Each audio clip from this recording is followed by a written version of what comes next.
Hola Roberto, ¿me escuchás?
Hola Roberto, ¿me escuchás?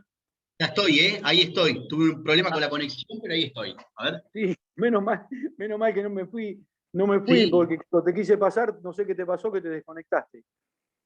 A ver, Juan Manuel, ¿para qué quiero anotar tu teléfono? Ahí te lo dejé en el chat. Ah, bueno, bueno. A ver, parame un ¿Eh? segundito. Sí, miralo tranquilo, te espero.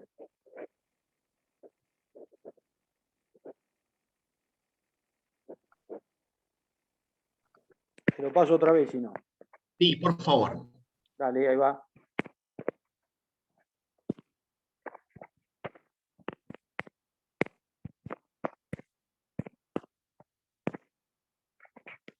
Si Perfecto. se- Perfecto, si se te llega a cortar, me llamas cualquier cosa.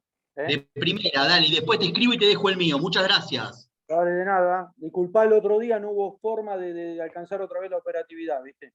Por Y le favor, pido che, disculpas, son cosas que pasan con esta nueva modalidad. y le pido disculpas, por supuesto, a todos los chicos también, ¿eh? Bueno, bárbaro. Muchísimas gracias. Que no fue un problema tuyo, sino fue un problema mío. Te dejo, te paso de anfitrión y cualquier cosa me llamas. Dale, dale, muchísimas gracias. Un abrazo. Ahora después te escribo. Dale, gracias a vos por todo. Chao, hasta luego. Chao, hasta luego.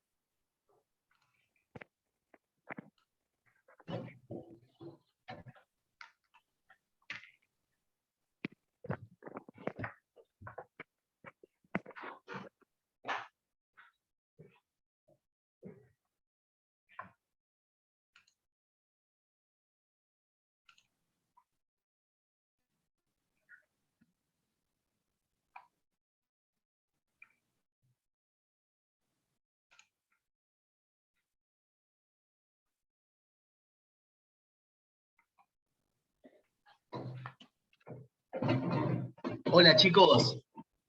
¿Cómo les va? Hola, buenas Hola, tardes. No doctor. sé si me Hola, escuchan buenas bien. tardes. Hola, buenas Perfecto. tardes. Perfecto, buenas tardes. ¿Me escucha bien ahí? Sí. Sí, Sí, se sí, escucha perfecto. perfecto. Perfecto.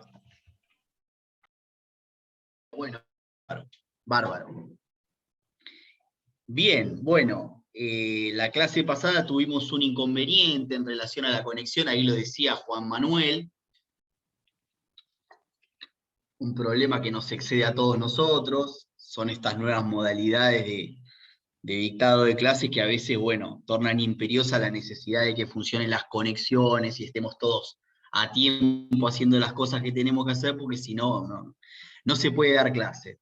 En este contexto, yo voy a dar la clase que tenía pautada para la semana pasada, la voy a dar hoy, vamos a hablar hoy un poquito de lo que tenía pensado para la semana pasada, y, y bueno, y esto va a quedar, los audios que yo les voy mandando van a quedar sometidos a consulta y a dudas la última clase, que creo que no va a ser la semana que viene, sino la otra. Es decir, es importantísimo en este contexto que ustedes hagan un seguimiento de los audios, los vayan llevando más o menos al día, así la última clase podemos disipar dudas, porque, a ver, gran parte del contenido de lo que yo pueda llegar a preguntar en un examen va a salir de los audios, y obviamente de las escasas clases que hemos tenido. Eh, la clase que viene va a ser una clase más genérica, de evacuar dudas, donde yo quiero que participen mucho ustedes, así me van dando un pantallazo de lo que se fue comprendiendo de los audios, y tengan también en cuenta prioritariamente las cosas que se hablaron la primera clase, que para mí son importantes porque estructurales, son estructurales de nuestra disciplina, y lo que vamos a hablar hoy. Por eso, como les decía, es trascendental que para la última clase, que entiendo que no va a ser la semana que viene porque no me tocaría sino la otra, como les decía, es trascendental que lleguen a la clase con los audios escuchados. Así puede tener utilidad, puede tener provecho para ustedes, pueden preguntar lo que no se entiende y lo hacemos más fructífero para todos. Tengan en cuenta, y esto es importante destacar, tengan en cuenta que Los audios están en algún punto preparados con, o sea, fue en el ojo de la pandemia, esta pandemia que no termina más, que yo preparé esos audios con el material que estaba disponible en Pensamiento Penal, que puede catalogarse lo que figura ahí en los comentarios a los artículos, como lo que cabe reputar doctrina dominante, es decir, lo que mayoritariamente se sostiene en relación a los temas. Eso no implica que todas las apreciaciones que yo pueda llegar a volcar ahí como doctrina dominante sean específicamente correctas. Es decir, hay determinadas cuestiones que se pueden llegar a puntualizar un poco mejor. Entonces, la dinámica sería la siguiente: escuchen los audios, tengan por ciertos los audios, porque esta es una carrera de grado donde uno tampoco puede tener un nivel de exigencia más elevado que el necesario. Tengan en cuenta el contenido de los audios en todo aquello que yo no discuta en las clases. ¿Se entiende? Tengan en cuenta los audios y complementenlos con lo que yo dije en clase. Es decir, si yo ahora cuestiono algo de lo que cabe catalogar como doctrina dominante en esta clase de hoy, si yo cuestiono algo, tengan por cierto esto que estoy diciendo ahora. Es decir, obviamente que ustedes van a decir, bueno, pero, a ver, por ejemplo, les doy un ejemplo. Bien jurídico protegido en los delitos contra lo que se cataloga como integridad sexual, la libertad sexual. Bueno, se puede discutir un poco más, que es lo que vamos a hacer hoy. Yo Ya estoy, ¿eh? Ya estoy. No, perdón. Ya escucho consultas. Les decía, esto sería el complemento de lo que ustedes pueden llegar a escuchar en los audios. Entonces, tomen bien apunte de las cosas que se dicen en clase, que son complementarias de los audios, y en todo aquello, en relación a lo cual yo no senté postura en estas clases, tengan por cierto lo que se dice en los audios, porque es lo que va a ser materia de evaluación. ¿Es claro? ¿Se entiende? Sí, Paola, Sí. te escucho. No, te quería preguntar una cosa, una consultita pavota. ¿Por qué hablas de indemnidad sexual y no integridad? ¿Por qué hablo de indemnidad? Sí, y no Y integridad. porque yo creo que la integridad sexual está en algún punto vinculada a un modelo medio pasado de moda, que es esta vinculación con el modelo bienestarista que se llama, es decir, la integridad sexual vinculada con un bienestar sexual, vinculada con un honor sexual, y para mí, lo que mejor describe el bien jurídico protegido, y ya voy a explicar por qué en el transcurso de la clase, es la indemnidad sexual, como propiedad situacional. ¿Propiedad situacional qué significa? Propiedad situacional significa que indemnidad sexual en un determinado contexto, ¿no? Ajá. Indemnidad sexual en el contexto en el cual una persona no está teniendo contacto sexual con otro semejante. Y ya lo vamos ahora a explicar un poquito más. Regio. Pero a esto iba. Lo que vos me preguntabas, Paola, yo lo voy a ir empalmando con esto. A ver, integridad sexual. Acá lo que tenemos que tener por cierto es que en relación al bien jurídico protegido en este tipo de delitos se ha dicho de todo, ¿no? Se ha dicho honor sexual, integridad sexual, libertad sexual. Yo creo, a ver, la postura que se acerca a lo correcto es esa que se acerca, entiendan precisamente lo que estoy diciendo. Es esa postura dualista que secciona indemnidad sexual para los menores de 13 años y libertad sexual para los mayores de 13 años. Indemnidad en este contexto estaría vinculado con intangibilidad sexual y libertad para los, como les decía, mayores de 13 años. Pero esto vamos a ver que tampoco es cierto.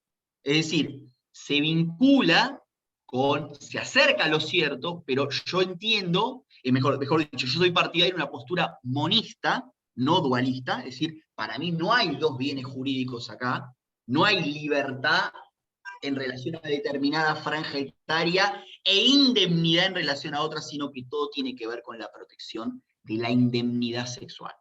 Ya lo vamos a ir viendo con el correr de la clase. Muchas gracias. No, por favor.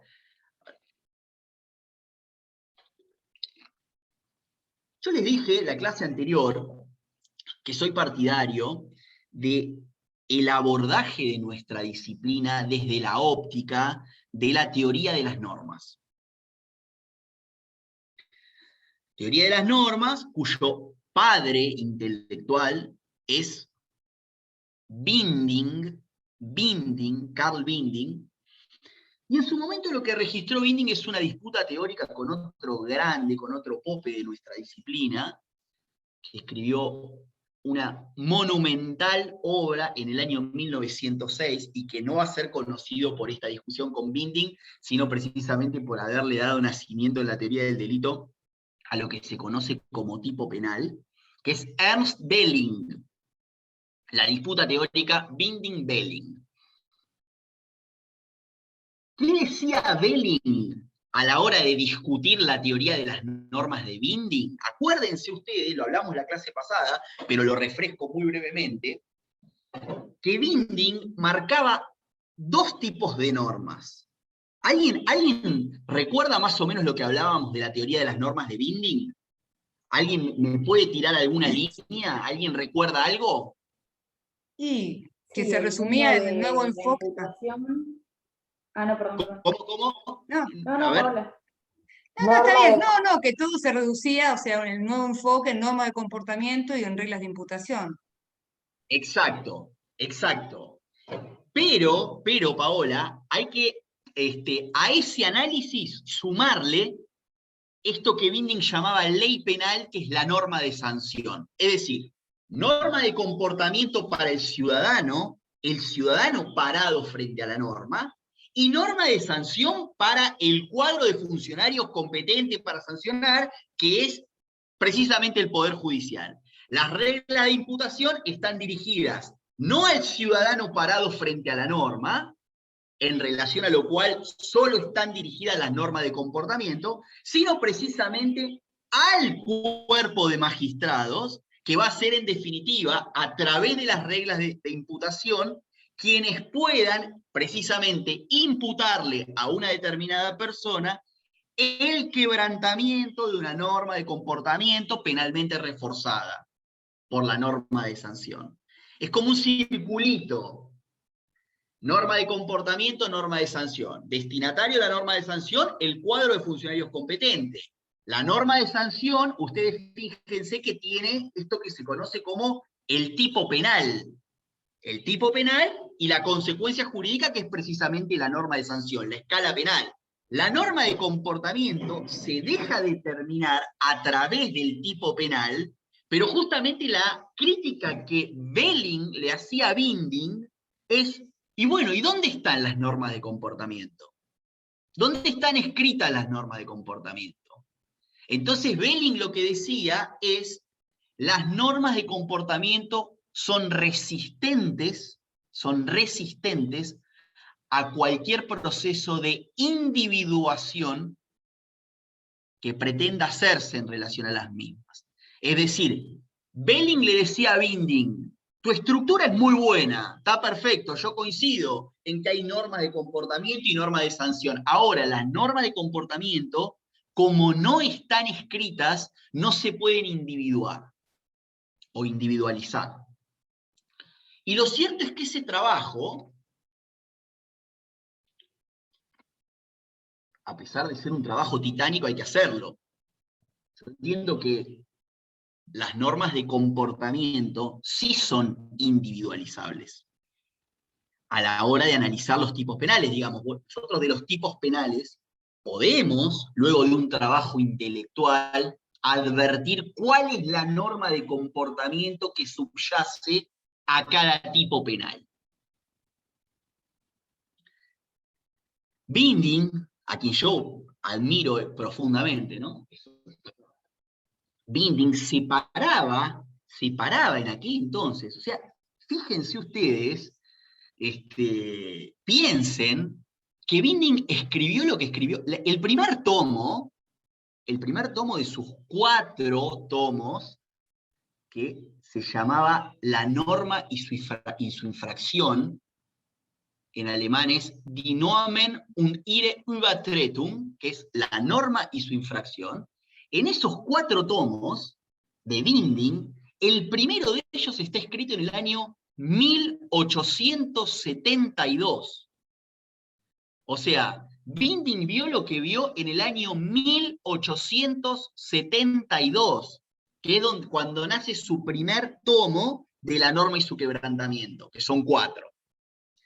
Bueno, le decía, Binding acá discrimina lo que es, él habla de delito, lo que conocemos como delito, delict en alemán. Hay 2 palabras justamente en alemán que Binding utiliza para determinar esto. Delito por un lado, delito, y él se refiere a delito como quebrantamiento imputable de una norma de comportamiento, y también habla él de ley penal como ese quebrantamiento imputable adosado a todo lo que tiene que ver con normas periféricas a la norma de sanción, que en alemán ley penal se denominaría Verbrechen, B corta, E-R, Brechen, con B larga. Pero bueno, esto es anecdótico, ¿no? ¿Qué significa esta distinción entre delito y hecho punible, delito y ley penal? Que, por ejemplo, puede haber un delito como quebrantamiento imputable de una norma de comportamiento que, por ejemplo, esté prescripto. Entonces, esta distinción que Binding hizo en su hora termina siendo fructífera. Es decir, ¿hay delito para Binding? Sí. ¿Hay ley penal aplicable? No, porque falla un presupuesto de la punibilidad, que es precisamente que el delito no esté prescripto para poder sentar a una persona en el banquillo de los acusados. Entonces, ustedes fíjense que estas categorías que se presentan como categorías dogmáticas, a la larga terminan teniendo repercusión en la práctica. Todo lo que son categorías dogmáticas que al principio parecen discusiones filosóficas carentes de interés, cuando hilamos un poco más fino nos damos cuenta de que es precisamente aplicación práctica. Yo les decía recién, el modelo dualista por excelencia es este que discrimina entre libertad sexual para personas mayores de 13 años en nuestro sistema, e indemnidad sexual para aquellos menores de 13 años. Pero nosotros tenemos una particularidad, que es que en el medio, tenemos entre el libre ejercicio pleno de la sexualidad y esta supuesta intangibilidad sexual, el artículo 120 que pune lo que anteriormente se denominaba estupro, que es este abuso sexual por aprovechamiento de la inmadurez sexual de la víctima, en donde con las edades de 13, 14 y 15 años, advertimos por parte del legislador una suerte de protección intensificada en relación a la vulnerabilidad que le adjudica a la víctima. Tengo acá un código penal. Entonces, yo puedo leer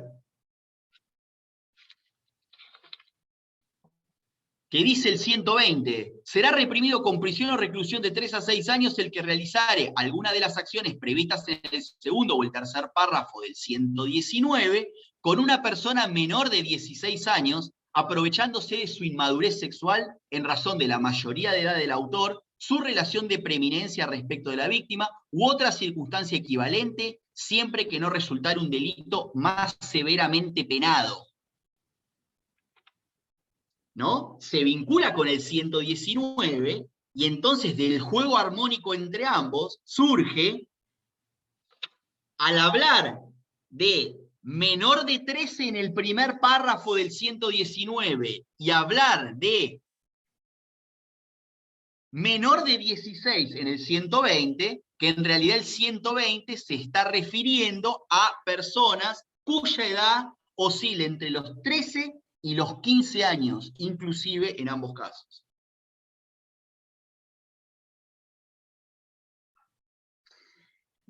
Ahora bien, el hito etario en nuestro sistema legal son los 16 años.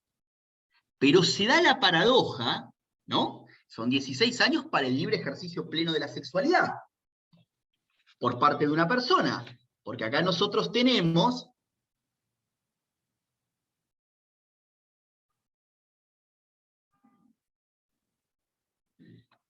precisamente del juego armónico entre el 119 y el 120, que cuando llegamos a los 16 años, según el 120, el libre ejercicio de la sexualidad no registra en nuestro sistema ninguna otra limitación. ¿Cuál es la paradoja que yo advierto? Que el sistema legal propende un libre ejercicio de la sexualidad a partir de los 16 años de edad de una persona, cuya mayoría de edad todavía no adquirió. Es decir, esto es un problema, y lo podemos ver con casos de la praxis judicial, que esto es un problema. Por ejemplo, en Chile, el hito del que yo les estoy hablando, que en nuestro sistema se registra a los 16 años, se registra a los 18 años. Libre ejercicio de la sexualidad plenamente vigente a partir de la mayoría de edad de la persona. En nuestro caso no es así. En nuestro caso es a partir de los 16 años de edad.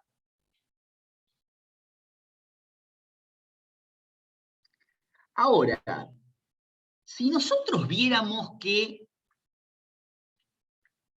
el bien jurídico protegido es la libertad sexual, pareciera ser que todo se reduciría a una coacción, al delito de coacción, si el bien jurídico protegido fuera la libertad. Nosotros podemos, la libertad sexual, pónganle.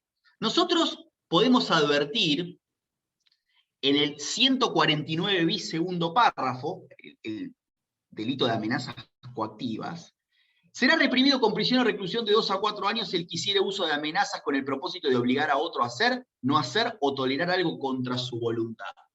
Pareciera ser que en definitiva, independientemente de alguna filigrana en la redacción, se estaría puniendo una coacción si nosotros viésemos como objeto de protección de la norma la libertad sexual.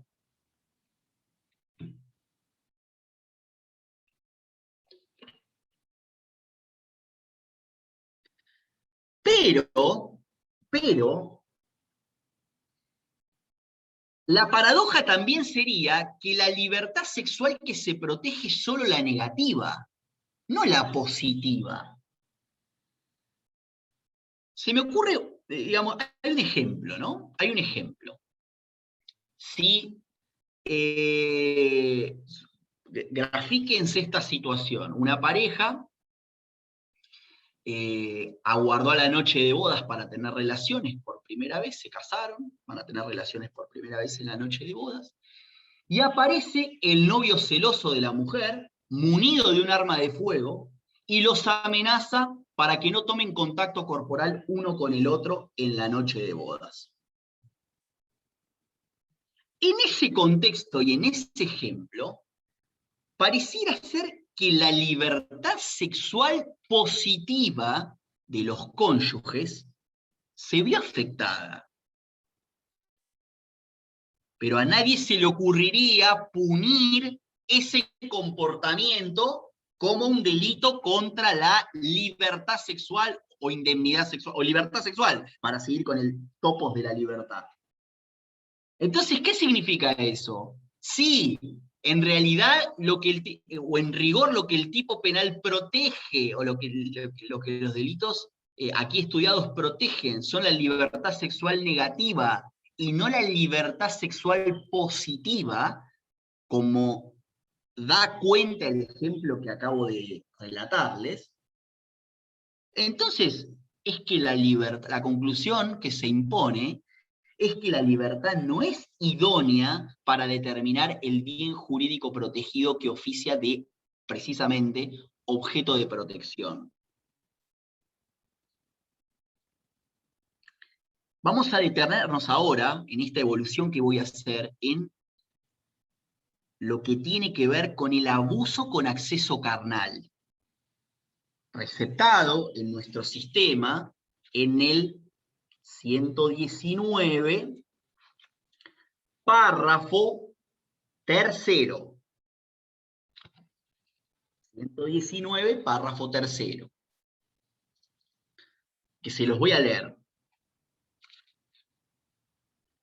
La pena será de 6 a 15 años de reclusión o prisión cuando, mediando las circunstancias del primer párrafo, hubiere acceso carnal por vía anal, vaginal u oral, o realizare otros actos análogos introduciendo objetos o partes del cuerpo por alguna de las dos primeras vías, es decir, por vía anal o por vía vaginal.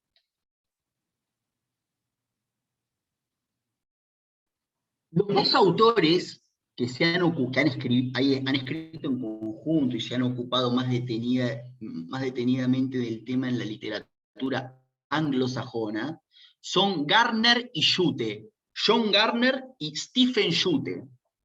Ellos han escrito un libro de enorme valía en relación a lo que ellos llaman violación, que sería nuestro abuso con acceso carnal, y ellos parten del siguiente supuesto, que la verdad es de toda claridad lo que ellos dicen. Ellos dicen, hay que encontrarle una respuesta a la punición de la violación. Tengan en cuenta que yo les voy a hablar de la violación porque es la terminología que ellos usan, pero es el abuso con acceso. Hay que encontrarle un fundamento a la punición de la violación, aún en lo que ellos reputan el caso puro de violación, que es el caso en el cual se despeja de la violación la noción de trauma. La noción de trauma. Entonces, ellos piensan en un caso que catalogan como caso puro de violación, y se los voy a leer. El caso que ellos reputan caso puro de violación.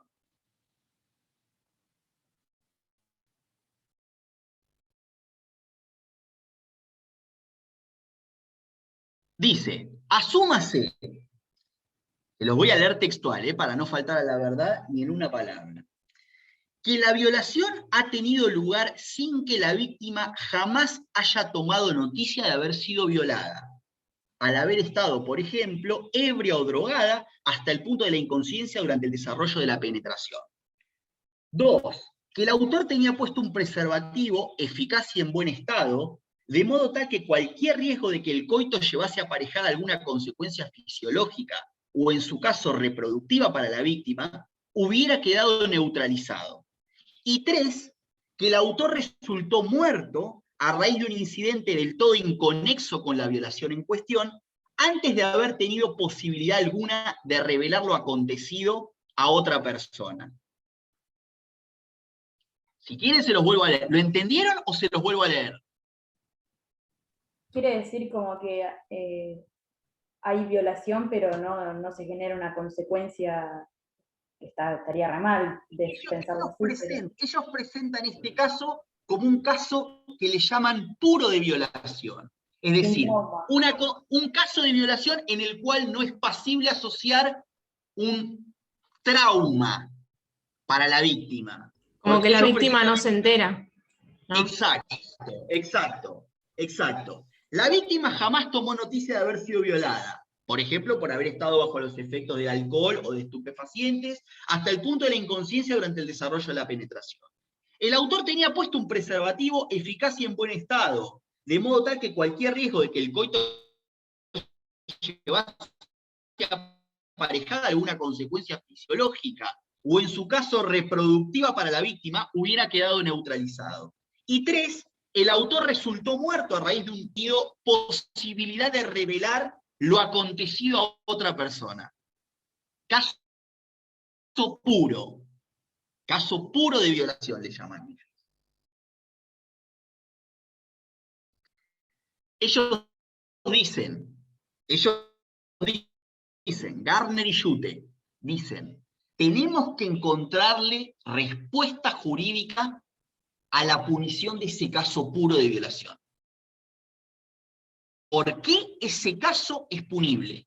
Si es un caso que está desacoplado de la noción de harm, que ellos llaman harm, como daño vendría a ser, daño, trauma. El Pero caso habla puro sobre de trauma. violación, dicen ellos, no escuche, perdón, No, se habla siempre. no escucho bien. Sí, perdón, habla siempre de un trauma físico, no de la parte psíquica. No, psíquico o físico. Fíjate Paola, que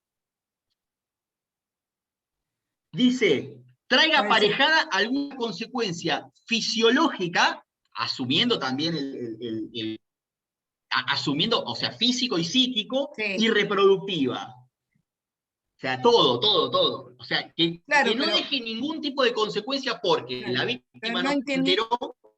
Sí, pero el tema del Sí, preservativo no entiendo cómo puede influir en su parte psíquica. El uso de un preservativo que no le afecte la parte psíquica. Puedo comprender la física, pero... claro. ¿Cómo? Vos sabés que se me corta justo la conexión y no te Ah, escucho bueno. bien. No. Te digo en el segundo punto, que el uso de Ah, preservativo, ¿no es cierto? Como que la sí. resguarda de un trauma físico, pero no llego a comprender o a aprender con H el tema psíquico. Cómo el uso de un preservativo la puede resguardar del daño psíquico.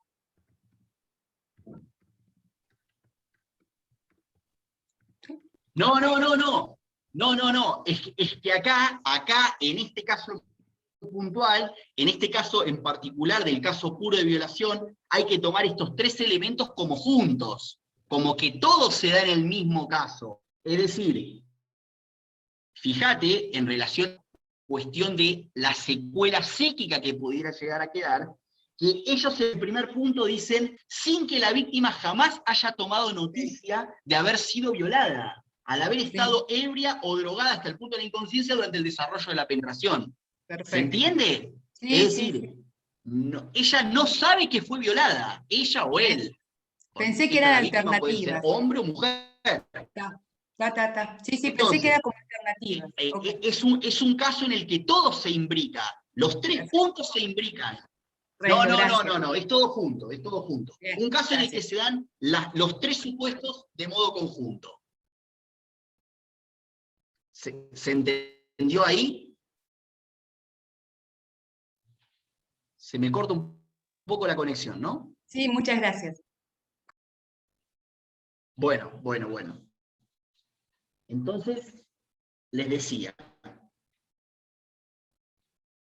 el hecho de intentar dar respuesta a este caso va a presentar el desafío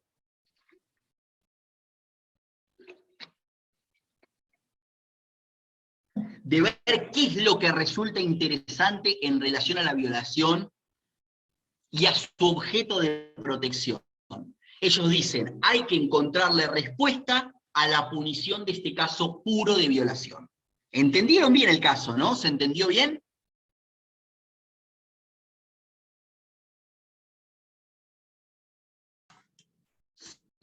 ¿Se entendió bien el caso? Sí, que Sí, no se profe. enteró, no tuvo trauma y tampoco hay posibilidades de que se entere, porque dijo que prefiere morirse antes que se entere o algo así, ¿no? ¿Cómo? Que se escucha porque tengo muy mal internet y escucho todo cortado. No sé si ahí me escuchan bien. El hombre se murió, el violador murió por causas ajenas. Claro, El planteo, el doctor, Exacto. Sí, el planteo la del verdad que la autor, conexión es mala, pero sí. yo vuelvo a repetir.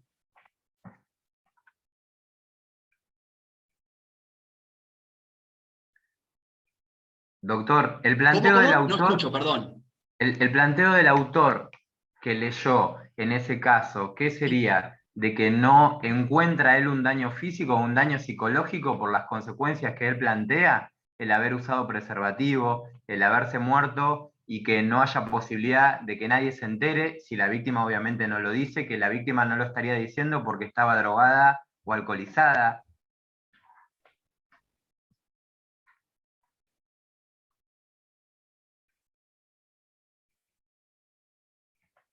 ¿Y cuál sería la pregunta? No entiendo. No llegué a escuchar la pregunta.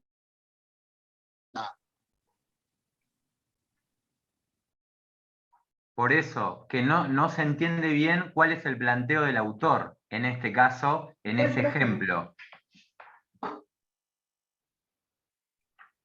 ¿No?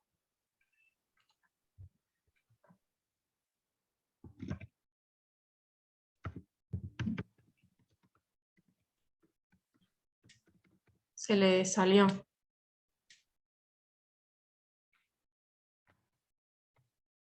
Sí, no sé, me parece que es mala la conexión de él. Bueno, de Sí. hecho apareció un texto, me parece que era muy mala la conexión. Pareciera como que es Zoom, porque estamos todos en distintos lugares y a todos nos anda re mal. En otras materias pasó también. Para mí es la aplicación. Bueno, capaz también. Sí, en realidad me parece, por lo menos a mí en algunas cursadas, cuando la conexión mía es mala, me aparece como un texto como que está haciendo mala la conexión mía. En este caso me Claro, parecía que era la conexión del profesor mala. No sé si a todos le aparecía lo mismo. Sí, es la conexión de él, de hecho estaba en rojo. La conexión de él figuraba en rojo, así que sí. Exacto, sí.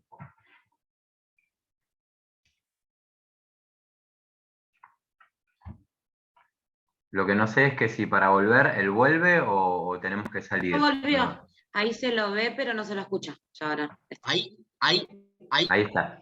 Ahora sí. ¿Ahí me escuchan? ¿Ahí me escuchan?